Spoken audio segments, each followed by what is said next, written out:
Bueno, vamos a dar inicio al curso corto. Agradezco al equipo de Copyman y de la Asociación Mexicana de Profesionales de Gestión de Activos por invitarme y darme la oportunidad de conversar hoy día con ustedes. Yo soy Ricardo Román, soy el director comercial de Fractal.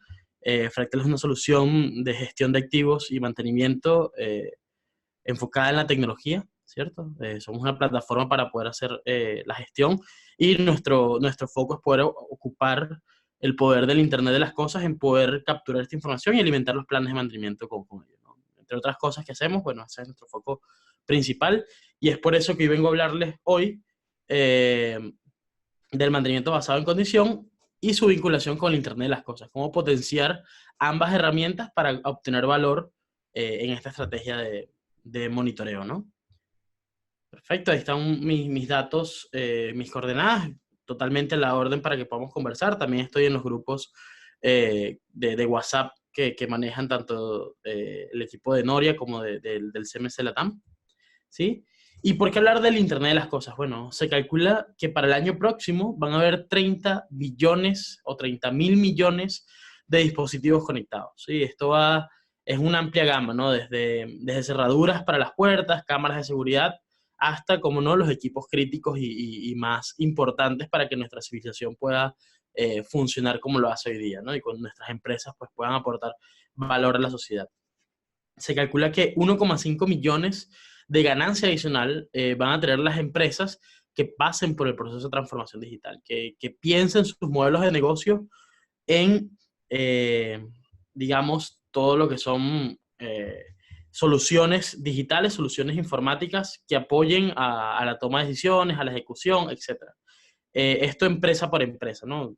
Por supuesto que es un promedio, pero vemos que tiene un gran valor para las empresas pensar en cómo implementar estas tecnologías que están siendo impulsadas por empresas tecnológicas de todo el mundo en sus modelos de negocio, no importa cuál fuere, ¿no? Además, el 70% de este valor viene de soluciones de empresa a empresa, que es lo que se llama B2B, ¿no? De business to business o de empresa a empresa. Somos empresas que ayudamos a otras empresas a ejecutar su estrategia tecnológica. Y por supuesto que también hay un mercado que se calcula, probablemente se quede corta esta estimación, de 10 billones de dólares para soluciones basadas en la automatización. No solamente la automatización de procesos como la conocemos hoy día, sino automatización en toma de decisiones, automatización en procesos logísticos, automatización en un montón de áreas de negocio que van a ser influenciadas por toda esta transformación, ¿no? Entonces, digamos que el caso para poder hablar de que la tecnología llegó y va a cambiar la forma en que trabajamos está hecho, ¿no? Por estas cifras. Tenemos una cita de Nikola Tesla, que bueno, fue un gran inventor y visionario, que él pensaba que una vez que las comunicaciones inalámbricas sean aplicadas a la perfección, toda la Tierra se va a convertir en un solo cerebro, ¿no? Una sola entidad, que a su vez convierte a cada una de las cosas en parte de un todo coordinado. Justamente, yo creo que ese es el espíritu de poder conectar lo que es el Internet de las cosas, eh, tener todas estas piezas que van siendo parte de esos grandes y complejos mecanismos y sistemas eh, que aportan valor a la humanidad en un solo, digamos, centro de toma de decisiones, ¿no? Y poder saber desde que el vendedor que está en terreno captura un pedido por un cliente de mis bebidas gaseosas, por ejemplo, saber cómo conecto eso a las paradas de planta, a las paradas a los cambios de máquinas más importantes de la producción, a los mantenimientos críticos, etcétera, etcétera. Cómo conectar toda esa toma de decisiones efectivamente con los propósitos finales de las organizaciones, ¿no? Y bueno, para comenzar, vamos a hablar de qué es el Internet de las Cosas. Simplemente es una red de alcance mundial que conecta dispositivos y que no requiere la operación directa de un humano. Es decir, estos dispositivos están enviando información, compartiendo información, haciendo acciones de control o de alarma o de algún tipo de notificación y transferencia de datos a través de grandes distancias, por supuesto, en redes que por lo general pueden ser públicas también, ¿ok? Sin interacción directa de un humano. Vemos cientos de ejemplos, ya es algo cotidiano, donde vemos tanto, como les decía al principio, cerraduras de puertas que son totalmente integradas al Internet de las Cosas. También podemos ver cámaras de seguridad, equipos de medición y monitoreo de condiciones, etcétera, etcétera. ¿Sí? Y en el ámbito industrial, bueno, también lo vemos cuando son operaciones distribuidas geográficamente. Vemos que cada vez es más sencillo controlar y medir esos procesos en grandes distancias, ¿no? Deme un segundo que hay un poco de ruido. Sí. Perfecto. Ok. Disculpe.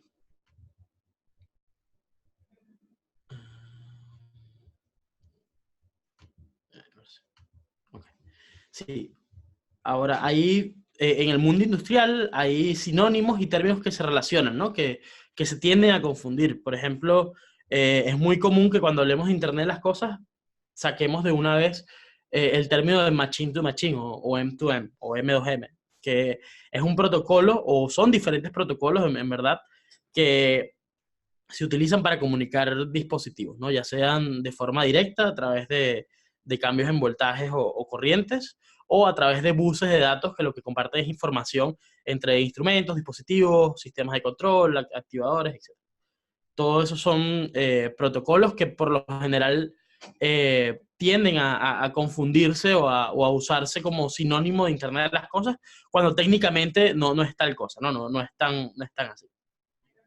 También estamos hablando de sensores inteligentes, que son sensores que tienen computadores integrados, ¿ok? Que son capaces de realizar algún tipo de procesamiento de forma local, ya sea algún cambio en la estrategia de control, realimentar algún parámetro para hacer algún tuneo, por ejemplo, de un elemento final de control. Pero también también tienen la capacidad de emitir alguna alarma, enviar algún email, algún mensaje, etcétera, etcétera. Los sistemas de escalas, bueno, que son sistemas más complejos de supervisión, digamos que en la escala o en la pirámide de control vemos cómo va creciendo desde el PLC, pasando por sistemas de control distribuido, hasta sistemas de supervisión y control, como son los SCADA, ¿no? Que por lo general suelen consolidar fuentes diferentes de datos en una sola y se utiliza para tomar decisiones de procesos complejos de forma integral. Básicamente ese es el concepto, aunque cada día pues, es más difícil poner un límite entre, bueno, que es un PLC, que termina siendo un DCS y que termina siendo un SCADA, porque muchas de las funciones que inicialmente tomaba algunos de estos dispositivos ya pueden ser tomadas por alguno de aguas abajo de los dispositivos de control, ¿no? Y bueno, sistemas de monitoreo son diferentes a los SCADA porque están diseñados para registrar, capturar y consolidar datos de algún proceso, ¿no? Sobre todo en equipos críticos, cuando vemos turbinas, calderas, equipos que son para que su funcionamiento es crítico para la operación, ya sea por seguridad, por producción, por mantenibilidad, etc. Estos equipos suelen tener sistemas de monitoreo que alertan con tiempo suficiente cuando va a ser el próximo, o cuando va a ocurrir alguna falla o algún parámetro está fuera de digamos, de control estadístico, ¿no? Perfecto. Hablemos también de lo que es la estructura general de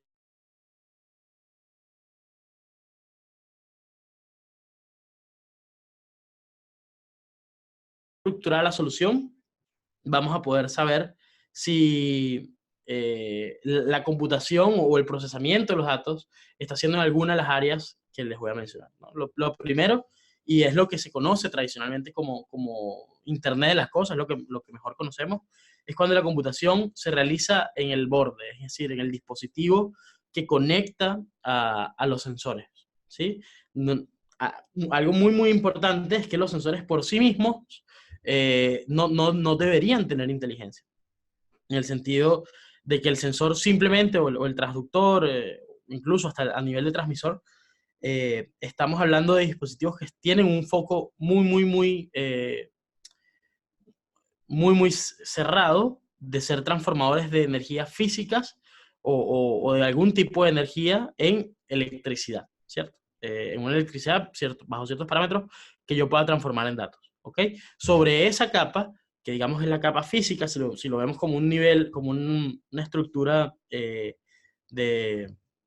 de conectividad de Internet clásico, como puede ser la OSA, vemos que bajo esa estructura yo tengo que agregar un nivel de cómputo superior, que es lo que se llama el edge, o el borde, o el límite, ¿no? Es cuando la computación está realizada en el primer elemento que conecta estos dispositivos al resto de los elementos de la cadena. Eh, Como les digo, hay muchísimos ejemplos de equipos que tienen servidores internos que procesan información, pueden dar alarmas, pueden dar avisos, justamente en esta computación al edge, ¿no? Luego está todo lo que se llama computación cloud o en la nube. Es decir, que hay unos servidores que pueden ser tanto de la empresa como pueden ser, digamos, públicos. Y con públicos me refiero a que se pueden acceder de forma comercial bajo cualquier contrato. ¿Ok? Los proveedores más importantes de estos son, bueno, Google, Microsoft, Amazon, ¿ok? Y en estos servidores que tienen una capacidad de cómputo muy, muy, muy grande y además son flexibles, tienen la seguridad garantizada por parte de los proveedores, etcétera, etcétera, también puede hacer algún tipo de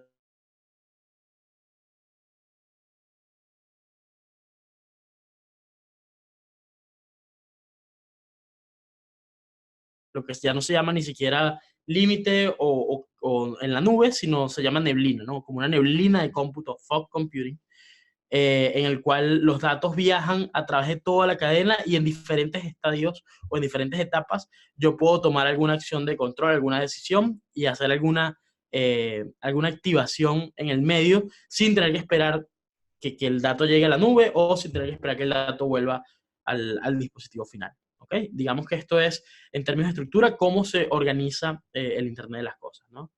También hay otra clasificación que yo creo que es muy relevante, sobre todo para equipos industriales, donde tenemos una división, ¿no? De equipos, digamos, más tradicionales que no venían preparados para este tipo eh, de tecnologías, donde hacemos una adaptación o un retrofit, ¿sí? Esto simplemente es instalar algún dispositivo de gateway o de conexión a Internet de las cosas, ¿ok? Y bajo esos parámetros hacer la conversión eléctrica para poder transformar esa información o esas mediciones que estoy tomando de mis activos en datos que puedo subir de forma segura a la nube, ¿no?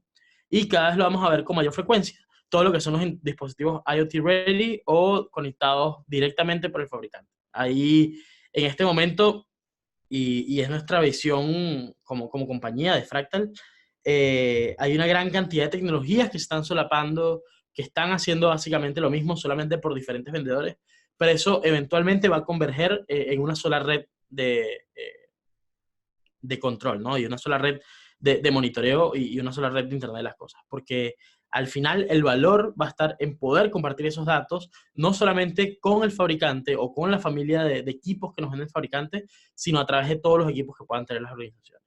¿Ok? Bueno, y hablando de eso, hablemos del elefante en la sala, ¿no? Una pregunta que yo creo que es muy relevante y nosotros como proveedores de tecnología siempre nos hacemos. Y es, ¿por qué no encontramos más procesos y operaciones conectadas al Internet de las cosas? ¿Cuáles son los retos para su correcta implementación? ¿Sí? Y aquí, bueno, es un ejercicio un poquito de asimilar o de hacer ese catastro de los riesgos que aparecen al implementar este tipo de soluciones, ¿no? Y el primero, y yo creo que es el que a todos nos preocupa y tanto a nivel personal como a nivel industrial y corporativo, es algo que tenemos que tener muy en cuenta y es todo lo que se trata de la seguridad, ¿no? Aquí les pongo dos ejemplos muy, muy sencillos. Uno fue el año 2016, hace unos 3 años, donde un ataque coordinado por una mala implementación de dispositivos del Internet de las Cosas, en este caso cámaras de seguridad, permitió que unos hackers tomaran esa red de cómputo y hicieran un ataque coordinado contra los proveedores de Internet más grandes de Estados Unidos, ¿no? Y tumbaron el Internet por prácticamente una tarde completa, que es algo muy, muy, en este momento, pues muy, muy impactante porque todos estamos haciendo operaciones y tenemos vidas prácticamente en Internet, ¿no? Y otro un poco más reciente, de este mismo mes de julio, un fallo de seguridad en unos dispositivos para para cerraduras, falló y permitía desbloquear las puertas sin autorización de los dueños de la casa, ¿no? Entonces, imagínense lo poderoso que puede llegar a ser este tipo de ataques y si es sobre un equipo crítico de nuestros procesos, imagínense al nivel que puede llegar, ¿no? Entonces, por eso yo creo que la seguridad debe ser el primer parámetro y lo más importante a tomar en cuenta cuando desarrollamos soluciones de Internet de las cosas. ¿Okay? Esto no solamente parte por los fabricantes, sino que además tiene que ser una preocupación de la organización, ¿sí? Desde el ingeniero de confiabilidad, el ingeniero de mantenimiento que solicita hacer un monitoreo de sus equipos, él tiene que tener la preocupación de que, bueno, físicamente nadie va a intervenir los equipos sin autorización, de que va a entregar la información correctamente al departamento encargado de hacer la transmisión, de que todos los equipos y las soluciones que se implementen tengan en cuenta la seguridad para evitar justamente este tipo de problemas, ¿no? Seguimos adelante. Bueno, otro de los retos más grandes es las comunicaciones. Primero, porque, bueno, hay diferentes contextos operacionales que cada contexto exige que se utilice algún tipo diferente de comunicación, ¿sí? Si, por ejemplo, tengo una planta eh, industrial, digamos, clásica, ¿no? Una línea de producción, de manufactura, probablemente sea muy sencillo llegar con puntos de Ethernet industrial a cada uno de los dispositivos de monitoreo. No debe ser complicado cablear hacia esos puntos, pero si mi operación, por ejemplo, es una flota de vehículos, obviamente yo no puedo confiarme de una conexión cableada y mucho menos de una conexión Wi-Fi, ¿no? Entonces, las diferentes estrategias de cómo me conecto a los dispositivos son también un reto de ingeniería y un reto de diseño a la hora de implementar este tipo de soluciones. Como les decía, hay diferentes capas de estos protocolos y yo tengo que ver y como proveedor de soluciones tengo que evaluar en qué punto de la cadena yo tengo que hacer la decisión y adaptar las soluciones a lo que el contexto operacional me dice, ¿no? Interoperabilidad. Como les comentaba, hay diferentes protocolos de comunicación tan diversos prácticamente como fabricantes, prácticamente cada vez menos, pero cada fabricante en el principio de lo que se empezó a llamar Internet de las Cosas, hace unos 15 años, empezaron a sacar protocolos no universales, ¿no? Cada vez eso se va estandarizando, por supuesto. Hay presiones de mercado, hay presiones de consorcios, de entes reguladores, que hacen que eso se vaya estandarizando hasta el punto en que vamos a poder transmitir información libremente sin importar el fabricante de cierto dispositivo en una red común para poder tomar decisiones, ¿no? Otro aspecto fundamental, y yo creo que aquí nosotros nos vemos también involucrados cuando desarrollamos proyectos de este tipo, es cómo son los costos de los proyectos de Internet de las Cosas. Porque por lo general tendemos a pensar de que solamente el equipamiento es lo que corresponde al proyecto. Es decir, un sensor, un elemento de transmisión, un elemento de conexión a la nube o a la red de monitoreo y hasta ahí llega el costo. Pero en verdad hay una cantidad de costos adicionales que no siempre son tomados en cuenta, que están allí, que para que esto funcione hay que pagarlos al final del día, ¿no? Y no solamente es todo el tema de hardware, también es el tema de software, cómo va a comunicarse esto con los humanos que van a recibir las notificaciones, cómo va a alarmar, cómo va a reportar, cómo va esto a quedar registrado, cómo voy a hacer los históricos de la data que tengo, dónde va a estar almacenada esa información, las comunicaciones, por supuesto, la seguridad de estas informaciones, todo el tema de firewalls, protecciones, antivirus, etcétera, etcétera. ¿Sí? Cómo conversan estos proyectos con el resto de sistemas administrativos y de gestión que tengo implementados en mi organización. ¿Ok? Entonces, cuando uno, digamos, da un paso hacia atrás y ve el proyecto en todo su actitud y en toda su aplicabilidad, pues por supuesto que en un principio nos parecía comprar cuatro se convierte en proyectos de una envergadura más alta, ¿no? Y por último, bueno, ¿cuál es el valor de todo esto? ¿Cómo aporta el Internet de las cosas valor y cómo lo aporta específicamente en nuestra área de mantenimiento, ¿no? Lo primero, bueno, veamos lo que es el mantenimiento basado en condición. El mantenimiento condición, y lo voy a explicar con las palabras más sencillas porque, digamos, el foco de la charla no es tanto hablar del mantenimiento, donde existen expertos muchos más, con muchas más calificaciones y que están también en el ciclo de cursos conversando acerca de esto.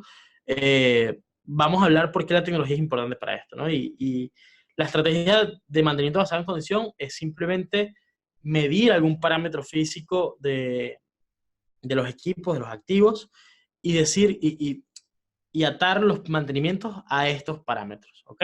De poder monitorear, medir o controlar algún parámetro, y cuando esto salga de las variables que nosotros vemos, o de los, digamos, los límites que nosotros hemos puesto a esa variable como condiciones normales, ejecutar alguna tarea preventiva o prescriptiva, ¿no? Para poder evitar al final del día que alguna falla catastrófica afecte eh, la condición perdón, la disponibilidad del equipo, ¿cierto? Entonces, basado en esta concepción, claramente, si yo puedo tomar datos, si yo puedo tomar mediciones dentro de los activos, y esas mediciones las puedo transmitir de forma segura a un sistema que tome decisiones, voy a optimizar lo que son los tiempos de mantenimiento, la mantenibilidad, en relación a si yo solamente hago mantenimiento basado en fechas, que digamos que es el mantenimiento preventivo clásico, ¿no? Ahí la filosofía de esto, bueno, es evitar ese sobremantenimiento, esos sobrecostos por mantenimientos que no son necesarios, pero que por el plan estar elaborado en base a fechas, siempre me lo va a exigir, ¿ok? Justamente es ese cambio, pasar de, de mantenimientos que están basados en fechas fijas, sin tomar en cuenta cómo está operando la máquina, sin tomar en cuenta muchas veces el contexto operacional o el contexto variable que puede ser la producción o la demanda de los bienes y servicios que prestamos, a pasar a un mantenimiento que está basado en algún parámetro de la máquina, ¿sí? Y hay una norma ISO que entra en detalle a definir todo lo que deberían ser las estrategias del monitoreo basado en condiciones, ¿no? Que es la ISO 17359-2011, ¿ok? Bien, bueno, disculpe. Esto es un gráfico que sacó Deloitte, ¿okay? Está en su página web, está público, donde pueden ver cómo se vinculan los diferentes niveles de sofisticación o de implementación de estrategias de mantenimiento con lo que es la efectividad operacional, ¿no? Ya, un segundo. Digamos que en una primera etapa estamos enfocados en lo que es el mantenimiento reactivo, es decir, cuando se daña alguna pieza, yo simplemente voy y la cambio, hago el recambio de ese equipo. Por supuesto que eso tiene un impacto en la efectividad y en el riesgo y en los costos, pues súper alto. Digamos que un nivel 2 donde yo voy a hacer mantenimiento planificado, bueno, va a seguir el manual del fabricante, voy a ocupar el juicio experto, etcétera, etcétera, donde yo voy a poner una planificación de mantenimiento con un calendario probablemente de intervenciones, ¿no? Bueno, después pasa un nivel 3 que ellos llaman proactivo, donde yo voy a eliminar todas esas, digamos, desperdicios los defectos que tenga el proceso los voy a tratar de acotar y voy a hacer mejora continua sobre los procesos de mantenimiento que ya tengo. Digamos que ya ahí estoy acercándome al 75-90% de la efectividad operacional. Y finalmente lo que se llama mantenimiento predictivo, ¿no? Donde yo no solamente voy a hacer esa optimización de mis procesos de mantenimiento, sino que voy a hacer mantenimiento basado en los datos que estoy levantando, ¿sí? Y esto, bueno, también acá hay varios niveles de sofisticación. Yo puedo decir, como les comenté en un principio, simplemente tengo un límite superior y un límite inferior de operación, y cuando esos dos límites, alguno de esos dos límites sea traspasado por la variable que estoy midiendo, ejecutar una actividad de mantenimiento, ¿ok? Pero hay un nivel superior a eso, que es de yo puedo tener diferentes sensores que estén midiendo diferentes parámetros en mi línea de producción y haciendo análisis sobre digamos, esa gama de sensores de forma combinada, yo puedo detectar antes de que suceda alguna falla. y me puedo ir mucho más allá. Hay un tercer nivel, que puede ser que con toda esta información yo vea parámetros históricos de lo que está sucediendo y poder ver en base a esos históricos y hacer predicciones, digamos, con modelos matemáticos al futuro, predecir cuándo la falla va a suceder. Y el cuarto nivel, que bueno, que ya también hace falta pues una inversión mucho más grande en tecnología y sobre todo en organización, poder no de producción que tengan los mismos componentes a lo largo del mundo y en tiempo real poder compartir esa información para poder tener efectivamente mantenimiento realmente predictivo, ¿no? Aquí ya estamos hablando que la efectividad operacional debería acercarse al 90%. Perfecto. Bueno, para nosotros el Internet de las Cosas es una puerta de entrada a la transformación digital, ¿ok? Como les decía, hay diferentes niveles donde yo puedo implementar lo que es mantenimiento predictivo. Nosotros consideramos que lo inicial o el paso cero de todo este esfuerzo debe ser implementar sistemas de monitoreo de condición y sistemas que vayan haciendo bases de datos con la operación de nuestros equipos, ¿sí? No solamente en base a un parámetro o a varios parámetros, sino que esos parámetros estén vinculados directamente con los datos de producción, con los datos de mantenimiento, datos de fallas, datos de intervenciones, etcétera, etcétera. ¿Ok? ¿Por qué? Porque en base a estos datasets, yo puedo convertirlos perdón, en base a esta información, puedo convertirlo en datasets que no son más que bases de datos consolidadas, donde puedo hacer además análisis de Big Data, aplicar algoritmos de inteligencia artificial, donde el algoritmo va aprendiendo a lo largo del tiempo cuando una falla va a aparecer y empieza a buscar esos parámetros que no resultan obvios para el ser humano, y eventualmente alimentar con esto una base de datos compartida, un blockchain, un bloque de datos, sobre el cual podamos compartir de forma segura al nivel que queramos, si lo queremos hacer de forma individualizada, es decir, con nombre y apellido de lo que está sucediendo, o de forma anónima, poder convertir esta data y que se convierta en un dataset global donde todas las empresas puedan tomar esa información allí y poder calcular predictivamente cuándo los equipos similares van a fallar. ¿Ok? Esto es un ejemplo que tenemos nosotros. Bueno, imagínense un motor de combustión donde los sensores empiezan a tomar esa información, esos son enviados a una plataforma de Internet de las Cosas, un análisis predictivo evalúa el estado del activo y empieza a lanzar acciones que van a permitir que esa falla no se dé, ¿no? El modelo Machine Learning se mantiene escaneando esos patrones no obvios, luego la anomalía es detectada y se emite una orden de trabajo directamente con el dato del técnico que esté más cerca, que esté calificado, que tenga todas las competencias para poder intervenir este equipo, ¿ok? Luego el técnico recibe la orden de trabajo en su smartphone o dispositivo de realidad aumentada, etcétera, etcétera. La orden de trabajo es completada y esa orden de trabajo está luego almacenada en un blockchain, ¿ok? Digamos que como vemos, la puerta de entrada de todo esto y lo que dispara esta transformación digital es de pensar nuevamente los modelos de negocios y por supuesto que la actividad del mantenimiento es un modelo de negocio en sí misma.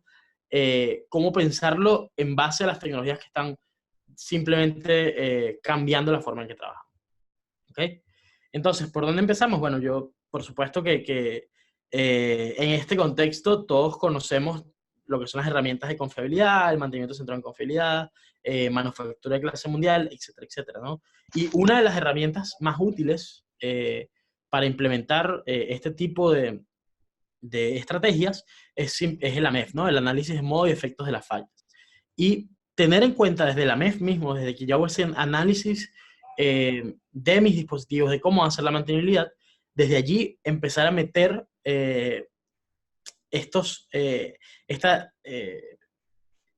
digamos, esta estrategia de poder medir usando el Internet de las Cosas, usando monitoreo de condición, ¿ok? Desde ese mismo momento en que yo detecto que, bueno, hay una condición que me puede ayudar a predecir o anticipar algunas fallas, desde ese momento que yo pueda monitorearlas, automatizar ese proceso y no solamente monitorear las fallas, sino que establecer los rangos y los límites en los cuales va a funcionar correctamente el equipo y cuando eso salga de parámetros, ¿qué voy a hacer? ¿Qué actividades voy a realizar? ¿Ok? Luego, por supuesto, integrar todo esto a los sistemas de control y monitoreo que ya están en muchas organizaciones. No es necesario inventar el agua tibia, hay muchos parámetros que ya están siendo monitoreados. Por ejemplo, nos toca mucho en el área de transporte y logística, donde ya hay dispositivos de control de GPS. Entonces, en vez de sensorizar con otro dispositivo, en vez de hacer otra instalación, simplemente es tomar esos datos y alimentar los modelos de mantenimiento basado en condición. ¿Ok? Por supuesto que hay integraciones con otros sistemas de control. Como les decía, la idea es que vayamos a unos sistemas, a unas nubes o a unos consolidadores de datos empresariales que sean por lo menos el mismo para toda la organización, ¿ok? Donde yo pueda información a una sola base de datos, a un solo dataset, y de allí poder tomar decisiones, ¿no? Por supuesto que el CMMS es vital en todos estos procesos, porque de nada me sirve,